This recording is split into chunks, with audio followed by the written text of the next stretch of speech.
Boa noite, meus amigos. Sejam bem-vindos a esse nosso primeiro encontro preparatório de nossa palestra sobre planejamento patrimonial da família.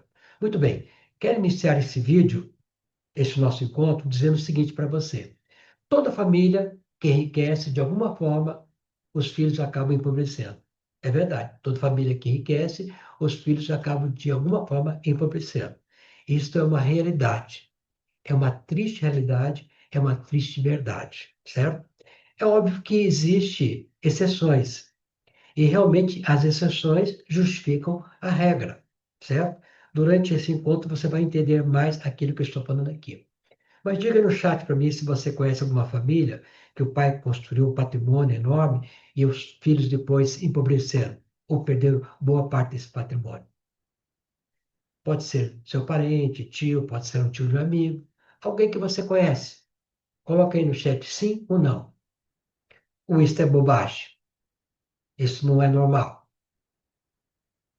Eu, particularmente, conheci famílias, no exercício da minha profissão de longos anos, que perderam tudo o que tiveram. Os filhos perderam tudo aquilo que os pais construíram. Já vi filhos que eram filhos de empresário, perderam tudo e depois se tornaram empregados. É uma história muito triste o que está acontecendo. Essas famílias estão se acumulando no Brasil. Mas aconteceu isso próximo a você? Porque quando uma família empobrece, gera consequências para a sociedade. Uma família bem estruturada, ela gera recursos, gera trabalho, gera emprego, a economia gira.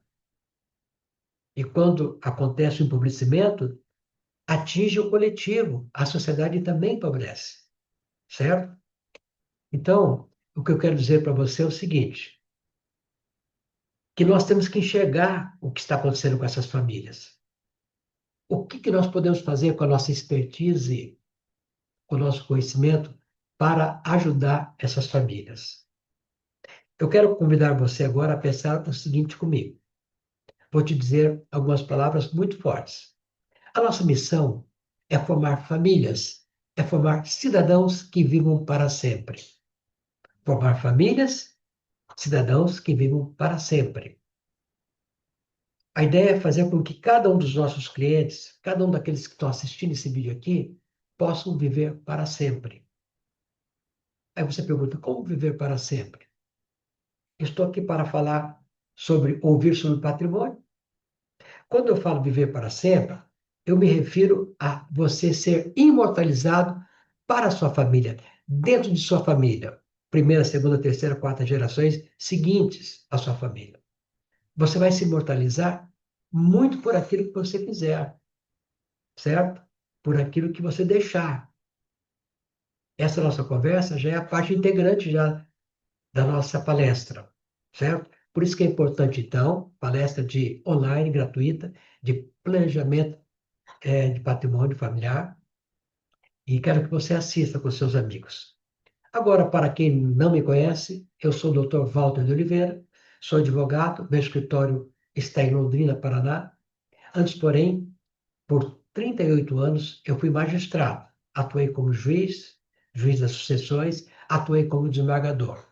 E hoje sou advogado especialista em planejamento patrimonial da família. E juntamente com 4.000 colegas no Brasil, nós formamos o time Rode Brasil. Para que você tenha uma ideia, hoje há mais ou menos 1,5 milhão de advogados no Brasil. E só 5.000 no máximo são especialistas nessa área. Por isso que eu estou aqui hoje, te trazendo informações para que possa mudar a sua família e mudar também a sua família e os seus filhos, o futuro dos seus filhos. E eu quero falar para você daqui a pouco de como evitar que seus filhos um dia empobreçam. Esse caminho que eles vão tomar é o mesmo caminho para você se imortalizar para a sua família. Então, participe dessa palestra online do dia 25 de junho. Convide outras famílias, convide amigos, o seu círculo de parentesco também possam participar. Faça a sua inscrição clicando no link. Após fazer sua inscrição, clique no link para participar do grupo de WhatsApp. Não é para bate-papo, É o grupo que somente eu mandarei mensagens a respeito da palestra e também enviarei materiais, ok? Materiais que serão necessários para que todo mundo chegue lá e entenda o que está acontecendo, ok? Após a palestra, esse grupo será apagado. Bom, como te disse, agora eu vou te mostrar o caminho de como você pode evitar que seus filhos um dia empobreçam, que é o mesmo caminho no qual você vai ser imortalizado perante as gerações da sua família, certo? Através das suas ações, deixando claro isso. Para exemplificar aqui, eu vou disponibilizar na tela, é, para que você possa acompanhar.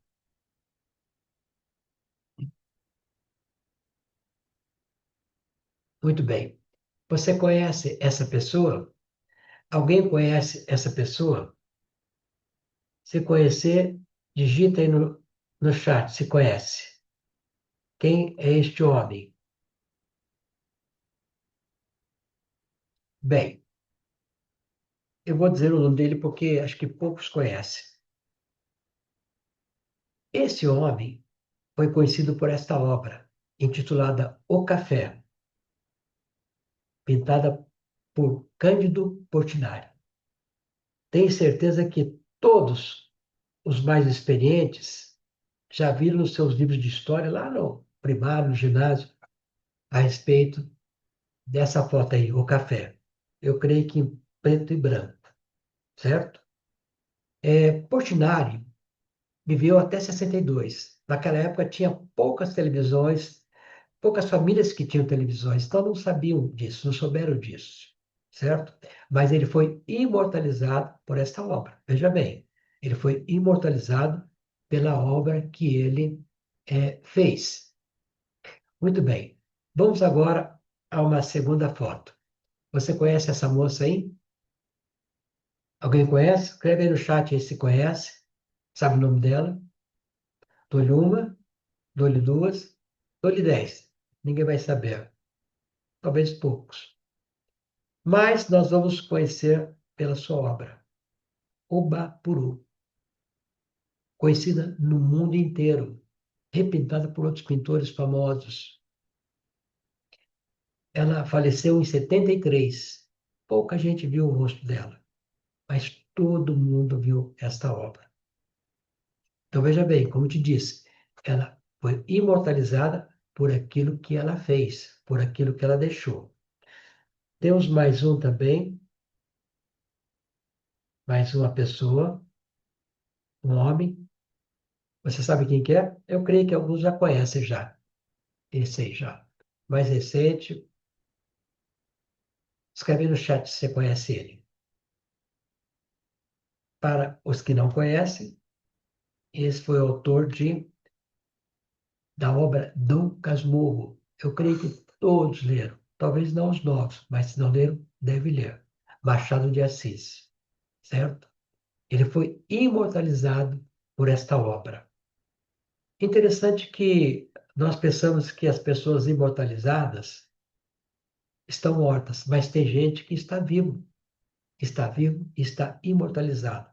Para a alegria de nós brasileiros, há um exemplo de uma pessoa que mora nos Estados Unidos, que se chama Romero Brito. Ele é um pintor mundialmente conhecido e reconhecido por suas obras. Mas a principal é isso aqui, obra viva, entendeu?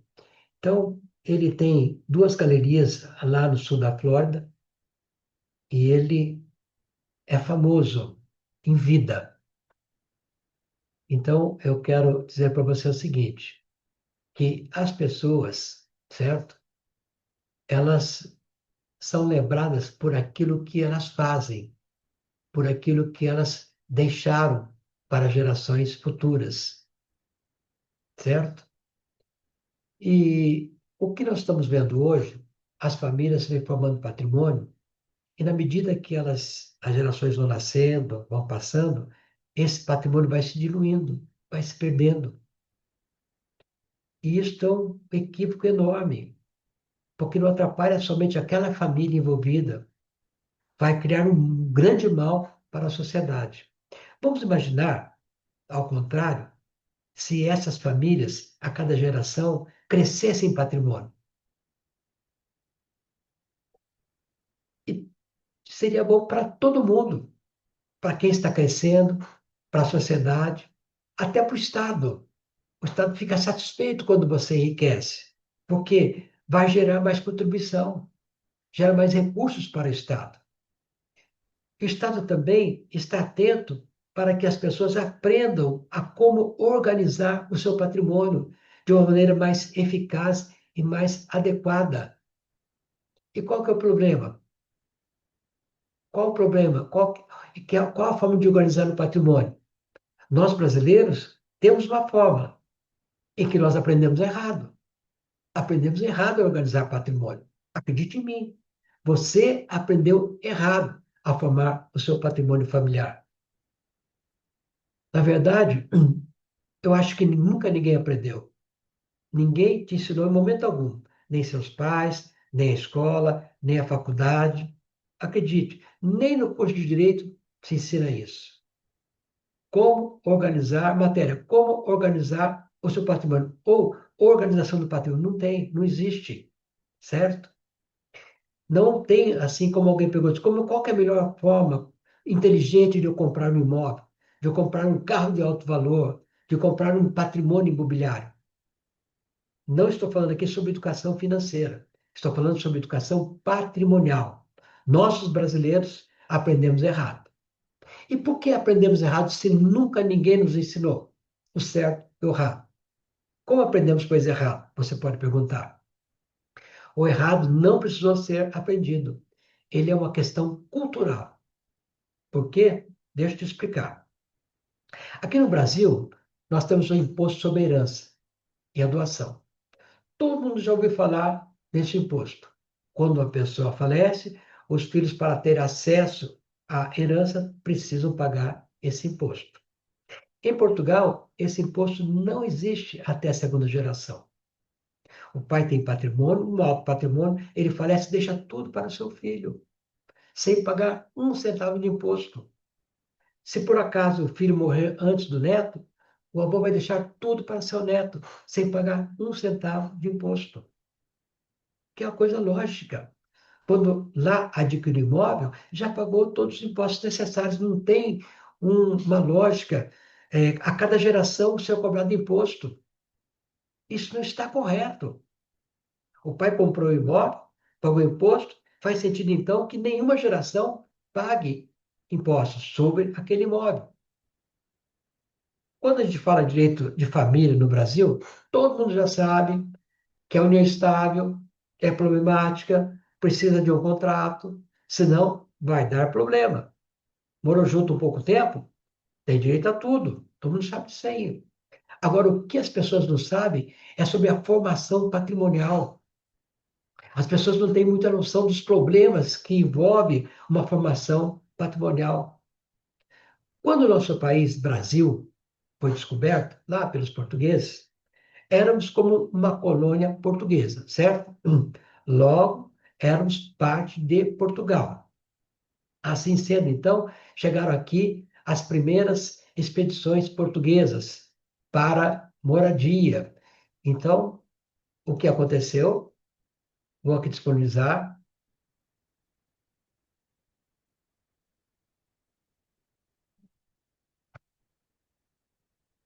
Aí, não esta.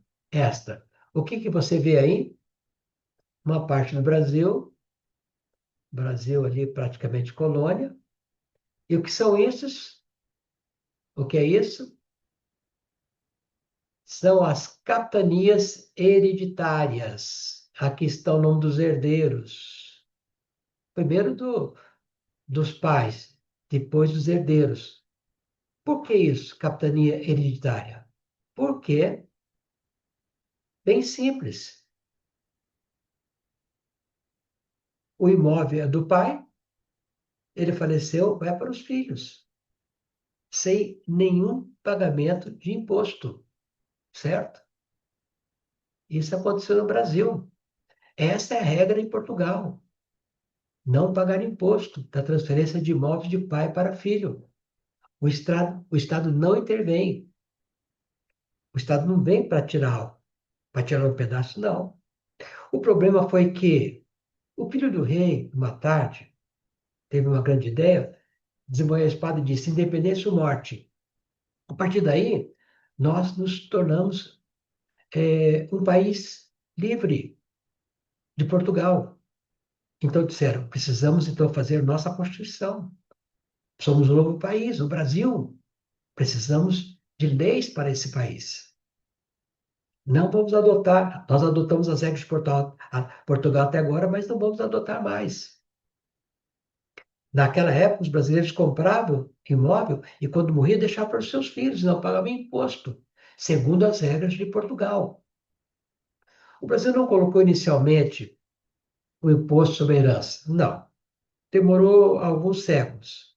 Depois de eles olharem para o mundo e verem que o mundo civilizado, os países ricos, cobravam um alto custo do inventário, o imposto era muito alto, o percentual era muito alto, eles disseram o seguinte: olha, nós precisamos instituir esse imposto aqui no Brasil, mas nós não podemos colocar do mesmo percentual dos países ricos. Por que não podemos? Porque lá a forma de formar o patrimônio é outra, o patrimônio familiar é outra. No Brasil é diferente. Nós formamos um patrimônio segundo as regras de Portugal. É cultura nossa fazer isto.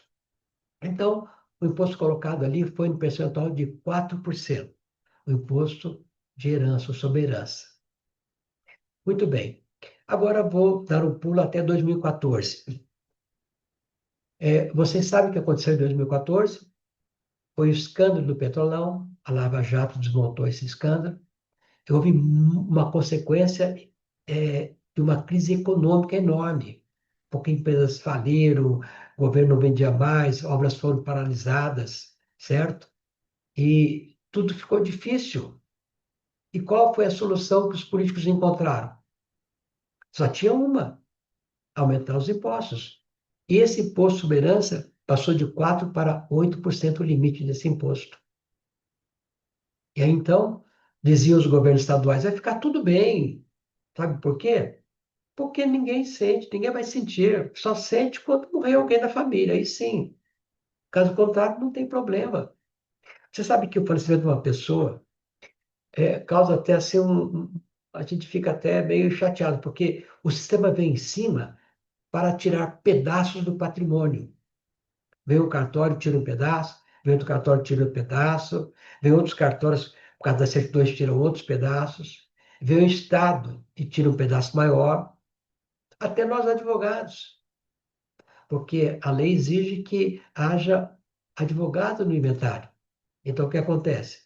Acontece que o advogado é constituído, então ele vai lá e recebe também um pedaço. Aí, nessa turbulência de imposto, de cobrança, vem alguém com uma voz estranha e diz o seguinte: olha, os filhos, os herdeiros, não fizeram nada para construir esse patrimônio, eles nem trabalham. Nós temos que aumentar o imposto sobre isso. Vamos cobrar mais imposto. Essa voz diz. É um absurdo. Filho é parte da família. Filho mau, filho bom é parte da família. Ele faz parte da formação da família, da formação do patrimônio. Quando o pai adquire um imóvel, naturalmente ele pensa em deixá-los para os seus filhos. Essa é a intenção de quem forma patrimônio. Mas não é isso que acontece. E não acontece por causa dessa vontade enorme de muitos de tirar pedaços do patrimônio de uma família, que legitimamente pertence à família. Mas não estamos vendo isso. E a culpa de tudo isso a quem recai? Recai sobre os políticos, todos eles.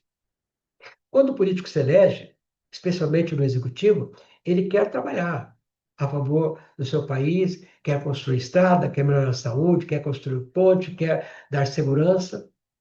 O objetivo é fazer muito para que você veja e perceba que ele trabalhou bem e que possa votar nele daqui a 4 anos ou mais 4 anos. Falo aqui do bom político, político honesto. Mas para ele fazer, é preciso o quê? Caixa, dinheiro, e muito dinheiro, certo? Então, nós teremos, então, um turbilhão de imposto. Por quê? Para, assim, então, poder construir, poder fazer. Então, diante desse quadro, você tem duas opções. Primeira opção, reclamar. Ser um reclamão. Reclama do governo, reclama do imposto, reclama de tudo. Você fica nervoso, adoece e também adoece as pessoas que estão do seu lado. E a segunda opção qual que é? A segunda opção é você aprender algo para contornar o problema, de maneira que você contorna o problema. Olha, pessoal, sempre para contornar um problema, a solução é um caminho de expertise, algum caminho, algum tipo de inteligência que outras pessoas não passam por isso e você enxerga que elas não passam, porque elas sabem alguma coisa a mais. E você vai passar por isso. Então você pergunta para você, de que maneira eu consigo aprender isto? Essa expertise, essa inteligência, posso implementar na vida da minha família? Eu te respondo, isso chama-se educação. Educação patrimonial. Uma educação que nunca foi ensinada nem pelo seu pai, nem pela escola. Diferente da educação financeira, que já existe já há décadas.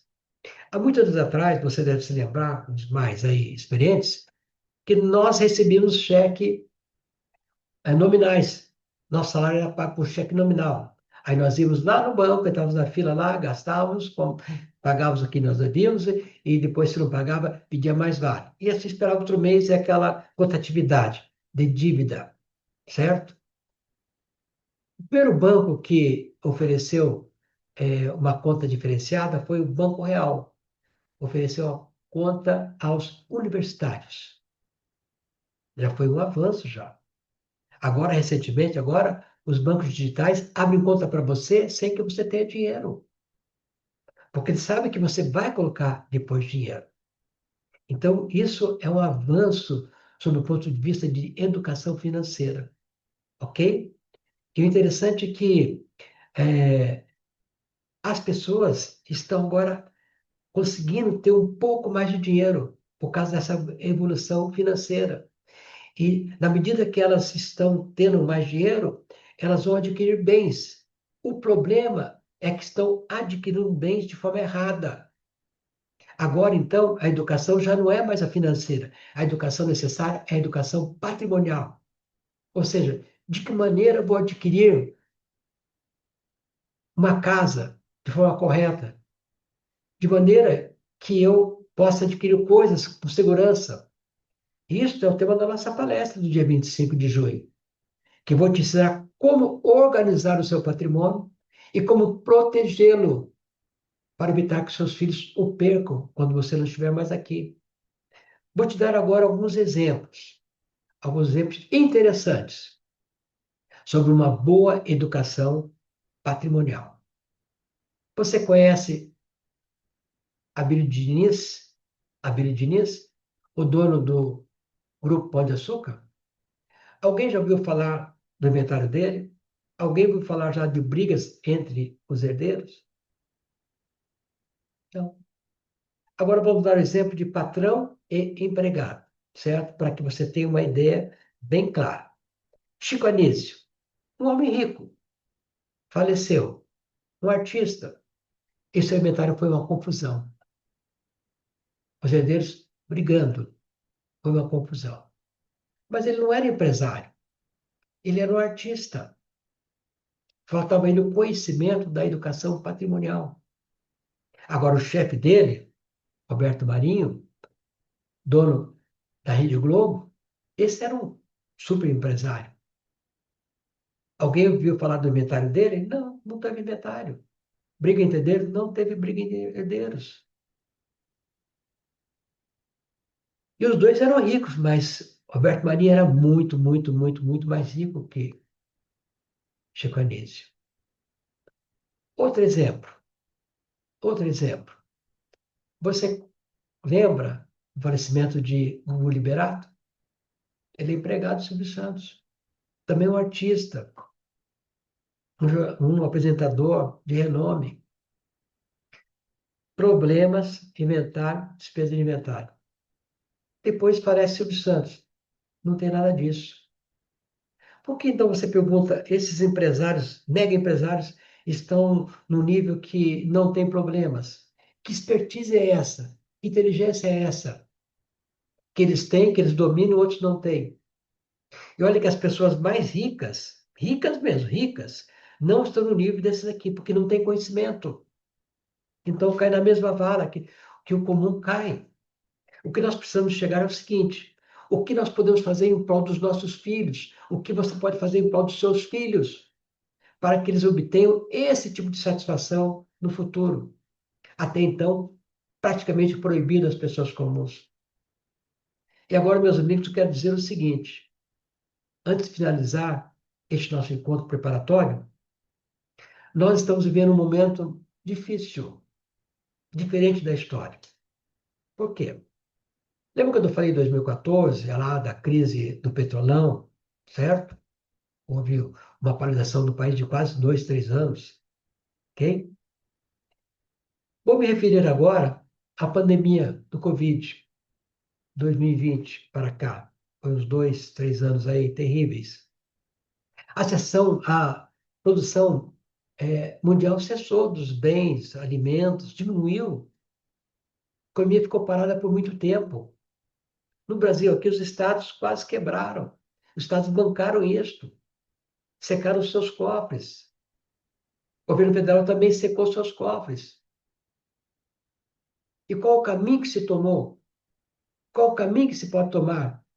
Os políticos sabem que o caminho é aumento de imposto. No Brasil, criaram uma medida para tentar não aumentar os impostos, que é a reforma tributária. Eles mudaram o nome dos impostos. Eu não vou falar sobre isso agora. Posso falar em outra oportunidade. Eles mudaram os impostos, só que nessa mudança, um imposto é muito conhecido nosso, bem presente na nossa vida, e muito caro. Ele vai acabar um dia. É o ICMS, Imposto sobre Circulação de Mercadorias. Se você pega a sua conta de luz, qualquer lugar do Brasil, você vai encontrar lá 20% de imposto. É muito alto. Não importa qual estado você está. Tem alguns estados que é 30%, certo? É muito alto. Imposto sobre energia elétrica, um bem de consumo essencial para o brasileiro. Esses 20, 30% vão desaparecer, mas não da sua conta, viu?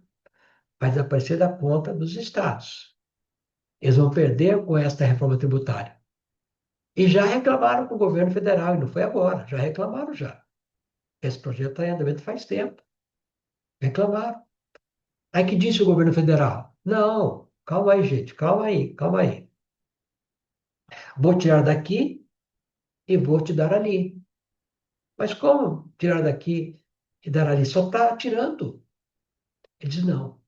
O governo federal falou, eu vou permitir o aumento do imposto sobre herança. E é verdade. Há uma comissão no Senado, Congresso, que já aprovou já um aumento sobre herança com limite até 21%.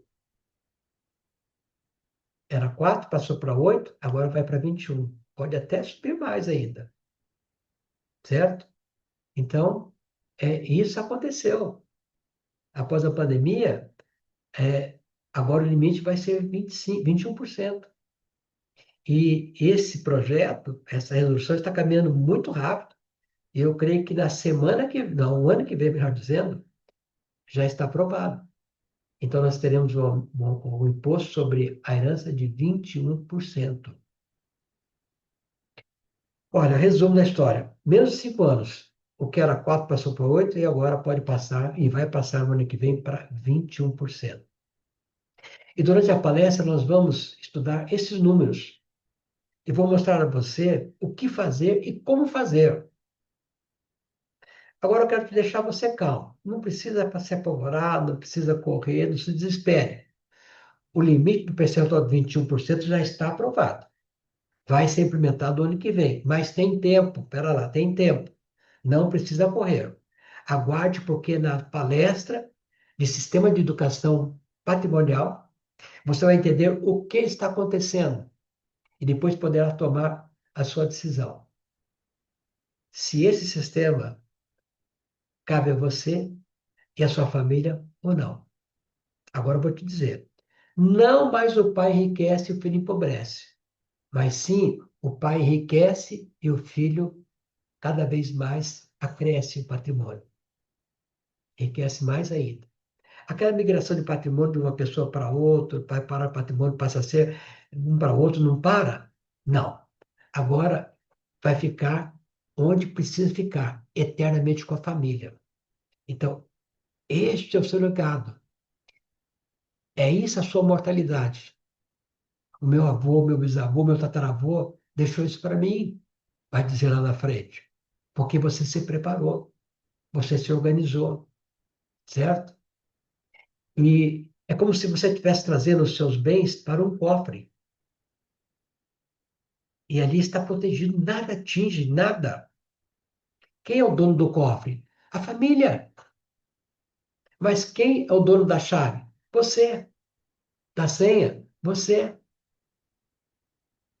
Então é importante que você faça a sua inscrição. Esta é a dinâmica que teremos na palestra, dia 25 de junho, às 19h30. Faça a inscrição. Se você já está inscrito e você tem bens e família, família tem família, então faz o seguinte: é fundamental que a sua família participe dessa palestra. Eu já vi ocasiões em que ali o pai se convenceu que tinha que implantar o sistema de planejamento familiar. Chegando em casa, conversando com a esposa, com os filhos, foi aquela confusão e não deu certo. Então, você precisa trazer eles para a palestra, para que eles possam ouvir você, a mesma história que você ouviu, para que eles possam se convencer do problema que existe hoje, de como ficar amanhã, do jeito errado de se fazer e qual o jeito certo de se fazer o planejamento patrimonial da família. E ainda, não represe informações. Se esta informação foi útil para você, pode ter certeza que será também para outras pessoas do seu convívio social e de sua família. Então, te convido a dividir com essas pessoas essa palestra. Mande o link para elas. Para se inscrever, clique no link de inscrição e depois que você se inscrever na palestra, é fundamental que você possa participar do link, você possa clicar no link para participar do grupo de WhatsApp. Como disse, não um grupo de bate-papo, mas é uma comunidade de participantes da palestra. Porque neste grupo vão chegar todas as informações necessárias. Ok? Te vejo na palestra. Um grande abraço.